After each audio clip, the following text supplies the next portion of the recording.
What up, fam? Chief X, the God Best reincarnated, with some more common sense science. So today, we're talking about freedmen and slaves, which are African people descended from West Africa.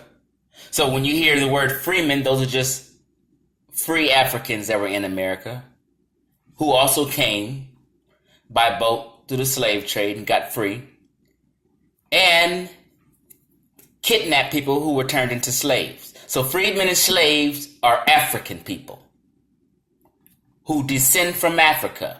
So today's topic is freedmen and Native American in their education. They were always a separate people. Europeans seen them as two distinct separate people or races, whatever you want to call them. Okay? This is an African American freedman school for kids. As you see, all black kids. You don't see any Native American kids mixed along with them. Okay? Now, this is a Native American boarding school. How Native Americans taught both assimilation and resistance at Indian schools. Native American school for kids and freedmen or slaves schools were not integrated. They were separated. Black African kids did not go to schools with Native American kids. As you see, it's not one black African kid in the crowd. Not one. They didn't go to school together. They are two distinct, separate peoples. Black Africans didn't get to the Americas, Caribbean, and Brazil until the slave trade. Prior to the slave trade, there were no Africans here. There were no black people in the Americas, Brazil, or Caribbeans. Let's make that clear also again. Now, freedmen education. Okay, just a little bit of this article. They talk about Georgia's freed slaves, demanded formal education. Legislation passed in 1829 had made it a crime to teach slaves to read, and further, white attitudes discouraged literacy within Georgia's small free black community. Yet then schools, let me just read it because I'm looking at my phone trying to read it. Let me just look at my computer screen. Hold on. Okay, let me just read it. Okay, they discouraged literacy within Georgia's small free black community. Yet when schools for free people opened in early 1865, they were crowded to overflowing within a year of black freedom, and at least 8,000 former slaves were attending schools in Georgia. 8 years later, black schools struggled to contain nearly 20,000 students. So when black kids, free slaves, freemen, began to go to school, they jumped at it quickly, and the numbers were just large, and they were going to school more than white kids. White families were illiterate also, okay? But it was no laws against them getting education and being taught to read and write, okay? So, real quick, meanwhile, Congress created the Bureau of Refugees, Freedmen, and Abandoned Lands, popularly known as Freedmen's Bureau, in March 1865. Read about the Freedmen's Bureau.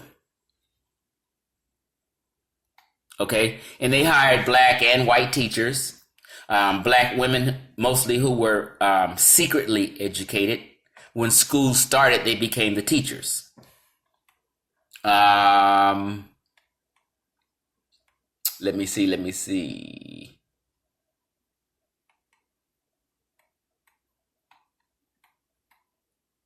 So let me just move on to the Native American real quick. So, Native American schools, they began to assimilate into Anglo culture, European culture, okay? So, beginning in the late 19th century, right around the time Africans began to get educated. So, for clarity, when African kids, freedmen and slaves began to go to school and get educated, that's when public schools began to jump off for whites and everyone else. Although whites were able to be educated to read and write, they didn't really have schools and wasn't going to public schools like that. African Americans jumped that off. I don't know if y'all knew that. Beginning in the late 19th century, Native American children were forced to attend so-called Indian schools designed to blot out Native culture and assimilate children into Anglo culture. But not all the teachers at these schools were white. And there's an article here. Let me just click on it real quick. It's a great book, History of Education, Quarterly. Indian heart, white man's head. Meaning in their heart, they were Indian. But in their head, they were assimilating them, so they had a white man's head. That's what they said.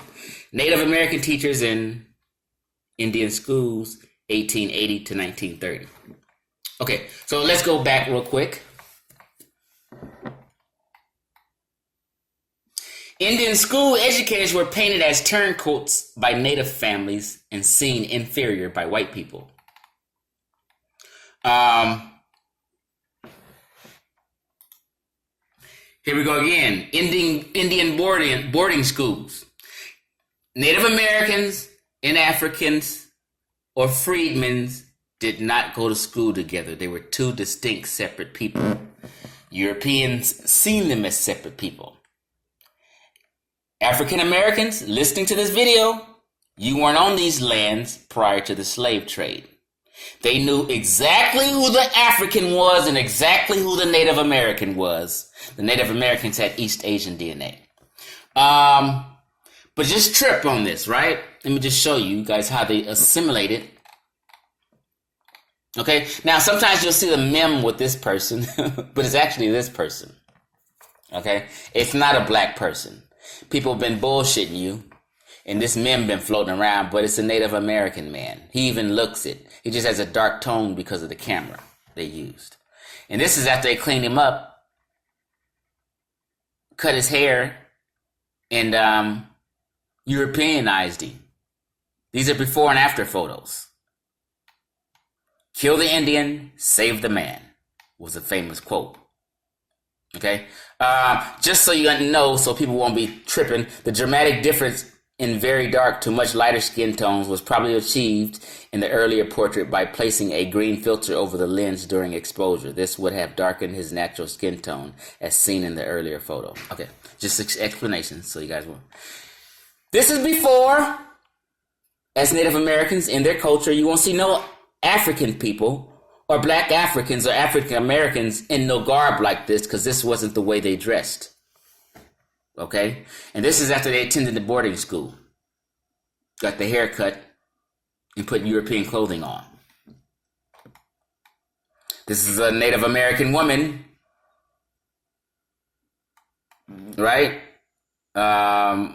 Waxy Hari is her name. She's a Cheyenne. This is her in her cultural garb. This is her in her European clothing now.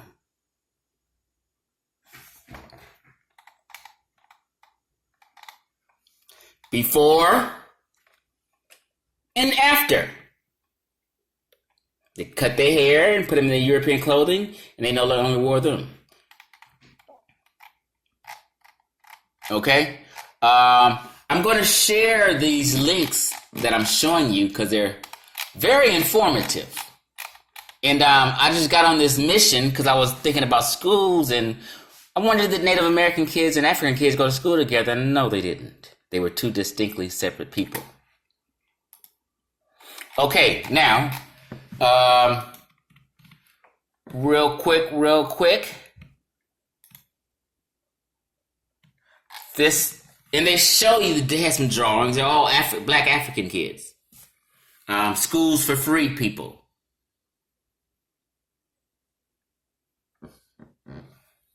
So the 5 civilized tribes, the Choctaw, Cherokee, and their freedmen or slaves. You guys are not the Choctaw, Cherokee, Chickasaw. You were slaves of the Choctaw, Cherokee, and Chickasaw, and Seminoles sometimes. You were slaves of them people and servants. And they put your butt in different schools. They knew the difference between you guys. You guys were not the same. This is a great article. I'm going to put a link in the caption. You can look over it yourself. Chief X ain't bullshitting you. Okay, let me find this one real quick.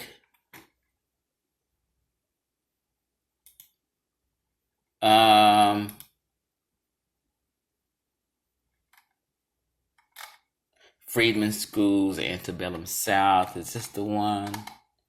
They even got a school register log and everything. But that's not the page I'm trying to look for real quick. Hold on, y'all. Bear with me. There's so much information on this. I never even knew all this. One second.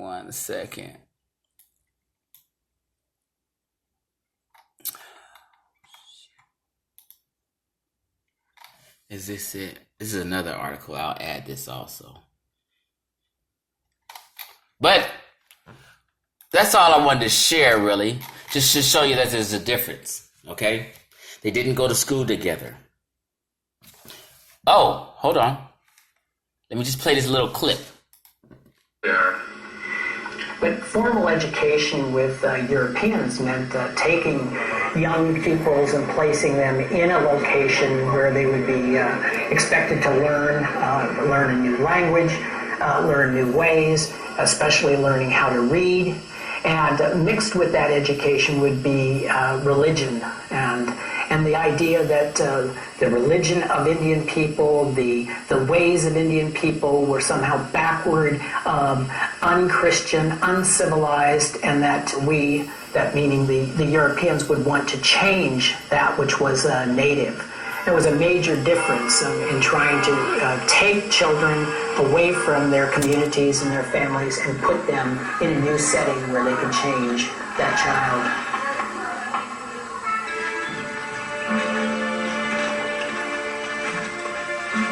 They took the children away from their parents and put them in these boarding schools to Americanize them.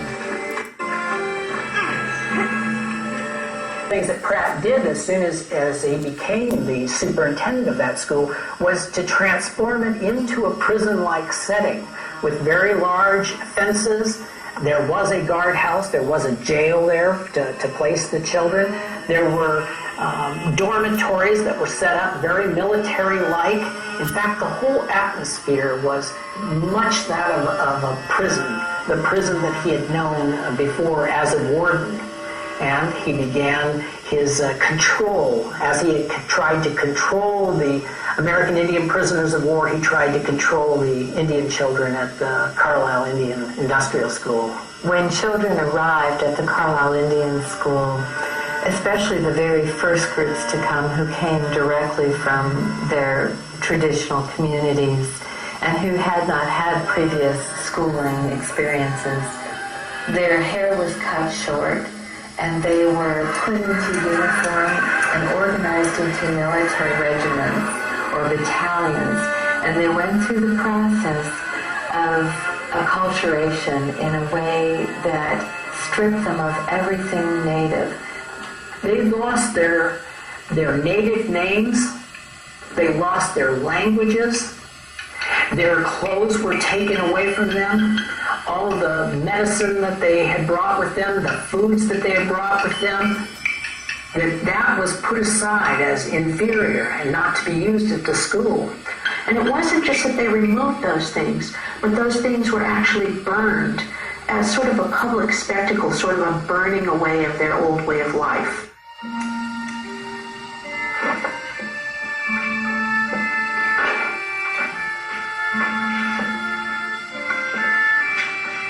Line them up and cut them.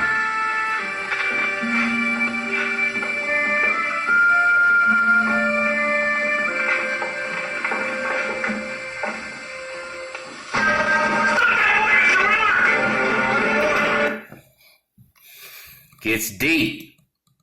So, real quick, let me end this. Where is that link? Where is the link?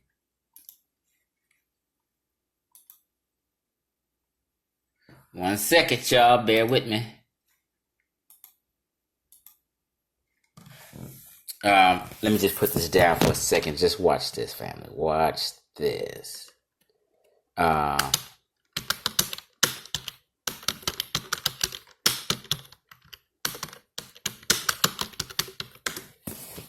Now, when you click on the images for boarding schools, you'll see all these Indian boarding schools, right?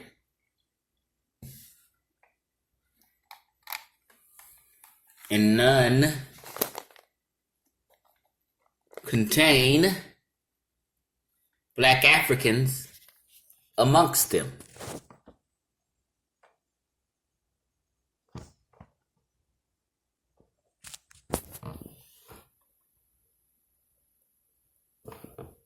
As you see, they're separate people. Y'all are West Africans.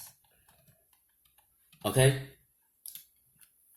Look, 30,000 Native American children were placed into boarding schools between 1880 and 1902. Actually, a little earlier than that. But this is what this meme is saying. Okay? Look. There's no African amongst these people. These are old photos. Okay?